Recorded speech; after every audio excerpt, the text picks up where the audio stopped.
जो मेरा हल्का था लाहौर का NA 128 वो दिखाऊंगा, उससे आपको बिल्कुल बात वाज़ेह हो जाएगी कि किया क्या गया है। देखिए, कुछ तो हमने ये रख दिए जो कल इन्होंने फॉर्म 45 अपलोड किए हैं इलेक्शन कमीशन ने, उन फॉर्म्स 45 को हम उनका मवाजना कर रहे हैं उन फॉर्म्स 45 से जो हमारे पास थे और जो हमने खुद इलेक्शन कमीशन में 12 फरवरी को जमा करा दिए। यानी कि 443 पोलिंग स्टेशन है, उनका रिकॉर्ड इतनी तफसील से कोई शख्स 2 दिनों में बनाकर फाइल नहीं कर सकता। जो हमें मिले फॉर्म अपने पोलिंग एजेंट से वही हमने कमीशन को हमने ये कहा कि अब आप मंगवाइए अपने रिटर्निंग अफसर साहब से वो फॉर्म 45 जिसकी बुनियाद पे उन्होंने नतीजा मुरतब किया है। वो तो नहीं मंगवाए इलेक्शन कमीशन ने, लेकिन बहरहाल कल उनको अपलोड किया। जब उनको अपलोड किया तो जो सूरत सामने आई वो मैं आपके सामने रखना चाह रहा था। ये सिर्फ मिसाल के तौर पे 3-4 अगर हम फॉर्म 45 देखें तो उससे बात वाज़ेह हो जाती है कि इन्होंने क्या फार्मूला इस्तेमाल किया। और ये तो फर्स्ट जनरेशन भी नहीं, ये तो बिल्कुल ही बचगाना किस्म की हरकत की इन्होंने कि जहाँ 1 है उसको 7 बना दिया या उसको 9 बना दिया।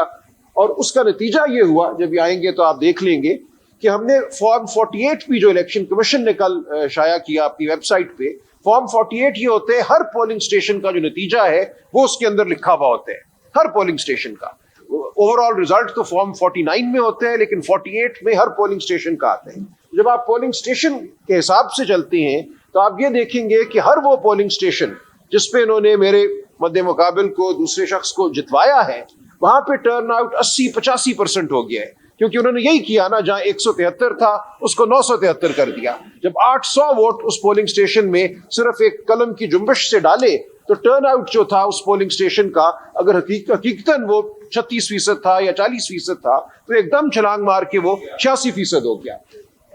ये आपको नजर आएगा। मिसाल के तौर पे आप अगर देखें, इसमें हम चले जाएं पोलिंग स्टेशन नंबर 5 पे, फाइल किया था वो दुरुस्त था, मेरे वोट दुरुस्त थे, लेकिन जो दूसरे शख्स के वोट हैं 123 की बजाय वो 723 हो गए। एक के ऊपर एक लगा दिया इन्होंने, 7 का एक जो ठुंडरा, और उसकी वजह से जो टर्न आउट था वो 38% से बढ़कर 86% हो गया। अच्छा, इसी इमारत में, ये एक स्कूल के अंदर एक पोलिंग स्टेशन है, आपके इल्म में होगा कि एक ही इमारत में कई दफ़ा 3-4 पोलिंग स्टेशन होती हैं, एक फ्लोर पे, दूसरा उसके साथ। तो उसी इमारत में जो पोलिंग स्टेशन है, इस पोलिंग स्टेशन का टर्न आउट 86% हो गया। इस इमारत में बाकी पोलिंग स्टेशन जो है उनका टर्न आउट वही 40%, 38% रहा। तो कोई इसकी मंतक नहीं आती समझ कि एक ही इलाके में एक ही पोलिंग स्टेशन जो एक बिल्डिंग में है, उस बिल्डिंग के अंदर 2-3 पोलिंग स्टेशन के रिजल्ट्स जो हैं उनमें इतना फर्क हो कि कहाँ 38% और कहाँ 86%। और नजर यही आ रहा है कि जब आपने 1 को 7 किया, 600 वोट बढ़ाए, तो टर्न आउट जो था 38% से वो 86% हो गया। अब ये जो फॉर्म 48 है जो हमने यहाँ लगाया है, ये वेबसाइट पे मौजूद है इलेक्शन कमीशन की। मैं चाहूंगा आप सब इसको डाउनलोड करके इसको पढ़ें, देखें, तो बिल्कुल बात वाज़ेह हो जाती है कि कितने बॉन्डे तरीके से रिगिंग की गई है। रिगिंग सिर्फ ये हुई कि जहां 44 था उसको 444 कर दिया, जहां 88 था उसको 688 कर दिया। ये polling station after polling station after polling station आपको ये नजर आएगा। और उसका नतीजा ये हो रहा है कि एक पोलिंग स्टेशन पे जहाँ रिजल्ट दुरुस्त रखा गया वहाँ टर्न आउट 40% है, जहाँ रिजल्ट को ख़राब किया गया, टैंपर किया गया, वहाँ टर्न आउट जो है वो 80-86% हो गया। ये बड़ी आसान सादा बात है, ये किसी को भी मैं समझता हूँ समझने में मुश्किल पेश नहीं आनी चाहिए। और जो कल रिजल्ट शाया किया है इलेक्शन कमीशन ने, ये मैं समझता हूँ पाकिस्तान की तारीख का एक बहुत ही अहम लम्हा है। पहली बार हम पूरे वसूख से पूरी कौम जो है वो धांधली को अपनी आंखों से देख सकती है। अब जो भी होगा ट्राइब्यूनल हम जाएंगे, वहाँ पे 2 ट्राइब्यूनल पूरे पंजाब के लिए बनाए हैं, जहाँ 300 सूबाई नशस्तें हैं, 140 कौमी असम्बली की नशस्तें हैं। तो जाहिर है कि 2 जज साहिबान जो हैं वो तो 20 साल इन मुकदमात का फैसला नहीं कर सकेंगे। हमारी इस्तदा होगी, हम डिमांड करेंगे कि नंबर ऑफ इलेक्शन ट्राइब्यूनल्स में इजाफा किया जाए हर जगह, और ख़ास तौर से पंजाब जो कि एक बहुत ही बड़ा सूबा है। लेकिन उसके साथ साथ हम चाहेंगे कि अवाम खुद अपनी आंखों से देखें कि उनके मैंडेट के साथ, उनके वोट के साथ 8 और 9 फरवरी की रात क्या हुआ।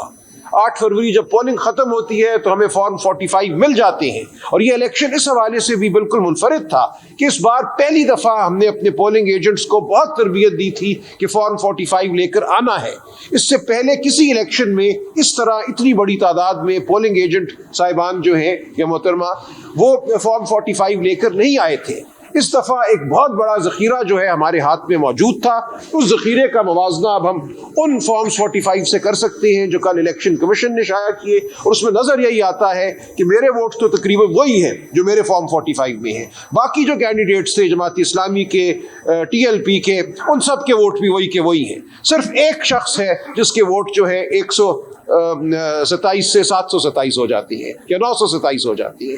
تو بالکل تواتر سے آپ کو ہر پولنگ اسٹیشن پہ نظر آتا ہے کہ کسی ایک شخص کے, ایک مخصوص شخص کے ووٹ جو ہیں وہ بڑھائے جا رہے ہیں. تو اس کے بعد شک اور شبے کی کوئی گنجائش نہیں رہتی. اور بھی چیزیں ہیں, میں ان کا بھی ذکر نہیں کروں گا, جن سے اس بات کی اور بالکل توثیق ہو جاتی ہے کہ یہاں ایک بہت بڑی دھاندلی ہوئی ہے. یہاں پہ ایک بڑے منظم طریقے سے آر او کی سطح پہ جب یہ فارم 45 بنائے گئے جن کو کل شائع کیا گیا, وہاں الیکشن پر ایک حملہ کیا گیا ہے, پاکستان کی عوام کے مینڈیٹ پر حملہ کیا گیا ہے.